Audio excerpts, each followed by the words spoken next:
But then in '06 with Germany, it switched to the host nation beginning proceedings. And since then, it's been a 100% record for the home team, except in 2010, South Africa could only draw against Mexico. So I suppose as long as they don't lose, then Qatar are on the good side. But, you know, speaking of predictions and such things, I'll go with a home team win. I think that the occasion calls for it. Thank you so much, Peter. Well, Victoria Gatenby is in Lusail. That is the city that will host the World Cup final. Victoria, tell us what's going on where you are. Well, it's pretty busy down here now. We've got the Lusail Towers behind us. We've got a pedestrian area. And as you say, up above Lusail is the Lusail Stadium.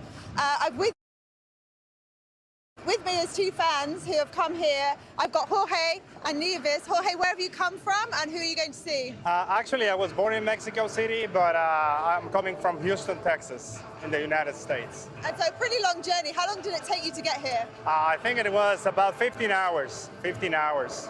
And what's the welcome been like? What are your impressions of Doha so far? Oh, it's been amazing. People here so welcoming. Everything, the infrastructure, services, everything has been perfect. Very close to perfect, yeah. And Nieves, you've lived in Qatar for 5 years. Who are you supporting? I'm supporting Spain. And how many tickets have you got? Are you watching all the games? All the games. Okay. I hope until the final. Yeah. Yeah.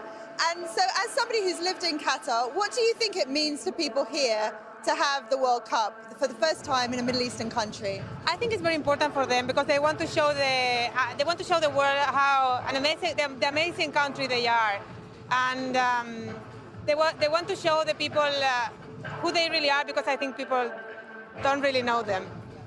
And how much has the city changed in the 5 years to the build-up to the World Cup? Yeah, there were lots of changes. Infrastructures, roads, everything. This Lusail Boulevard is new, the stadiums are new, the towers are new. There were lots of changes. All right, well, good luck, guys. Hope your teams do well. Thank you very much. So this is going to be a focal point for the World Cup. They're expecting thousands of people down here later on when the match finishes. Thank you so much, Victoria. Ecuador, of course, hoping to spoil this party for the host nation. Lucia Newman is in Ecuador for us. How are the fans feeling there, Lucia? Are they ready to cause an upset on this opening night? They are ready for a 3-0 victory. That's what they're telling us. In fact, yesterday they thought it would be 1-0 in favor of Ecuador, then 2-0. Now they're up to 3-0. I mean, they're very, very optimistic, to say the least. We're in Guayaquil. This is the largest and most populous city in all of Ecuador. It's also under a state of emergency because of uncontrollable gang violence. But even the gangs, we understand, have called for an unofficial truce so that everybody can enjoy the game that's going to start in just a few minutes. Now, people are very, very optimistic also because they have a young team. They've done a lot better than any other team that Ecuador has had before. Remember, Ecuador has never made it into a final at the World Cup, but they're hoping that this time that they will. And it's quite extraordinary. This is a multiracial, multicultural, multi-ethnic country. And I was speaking yesterday to the brother of one of the big stars on the team, Gonzalo Plata, and he said that what makes football so special is that it brings blacks and whites together, people from the mountains, from the coast, from all walks of life. It doesn't matter whether they're rich or poor. At least on this day and on days like this, when Ecuador's team shows what it can do before the rest of the world, they are all one people. And that's certainly what we're seeing here. This is an impromptu fan fest that's been set up because the government was unable to or canceled the official one that had been set up due to the state of emergency and the curfew. But this is being hosted by a local beer company outside of a football stadium, and it's filling up. People will be watching intensely here, and if there is a goal, I cannot imagine the noise and the cheers that we're going to be hearing here. It's going to be really quite something. Well, they're practicing, as you can hear already. Plenty of noise there already. Thank you so much, Lucia. Plenty going on across Qatar as well, of course. Alexia O'Brien is at Doha's Souk Waqif, normally a place to go shopping or to get some food, but have people got an eye on the football as well tonight?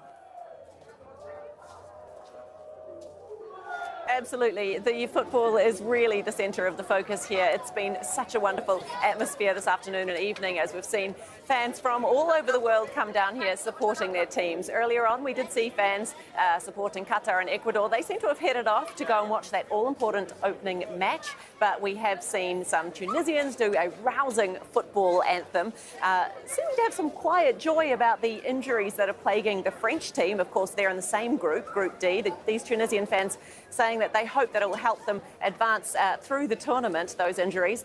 We've also seen some Brazilian flags, we've seen Iranian flags, we've seen Mexican sombreros, lots of people singing and dancing down here. And it's really cool as well to see the fans from all the different countries getting together and having a chat and learning about where they're all from. Now, Souk Waqif, for those international viewers, I'll let you know where it is. So we're about half an hour walk or so from the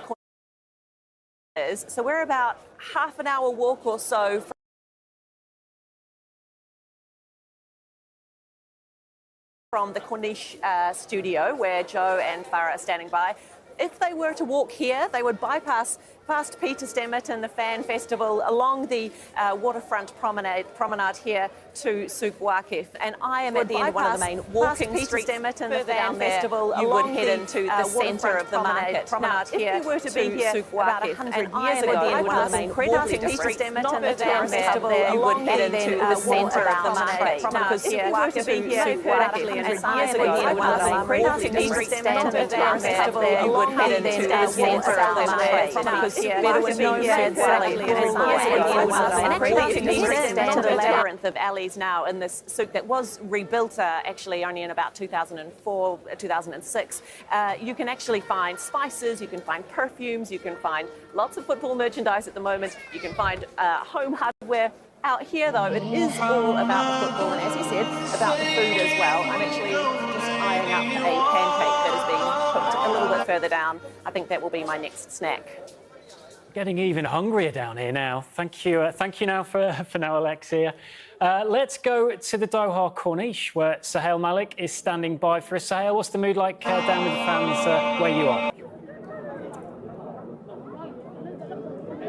Well, Andrew, I was at the fan fest last night, the official FIFA fan fest. We had Maluma, World Cup legends, and there was an absolute raucous atmosphere there. I was at the fan World Cup last night, the official FIFA fan fest. We had Maluma, World Cup legends, and there was an absolute anticipation. I was at the fan fest to kick off, but earlier, this sea of people just and there was an absolute anticipation. I was at the fan fest to kick off, but earlier, this sea of people just and there was an absolute anticipation.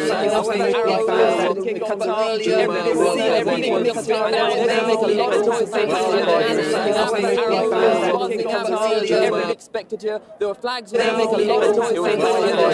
once kickoff starts on the big screen next to me, it's going to get pretty wild. Thank you, Sahel. Just less than 10 minutes to go now until kickoff. Not too far away from where Sahel is our World Cup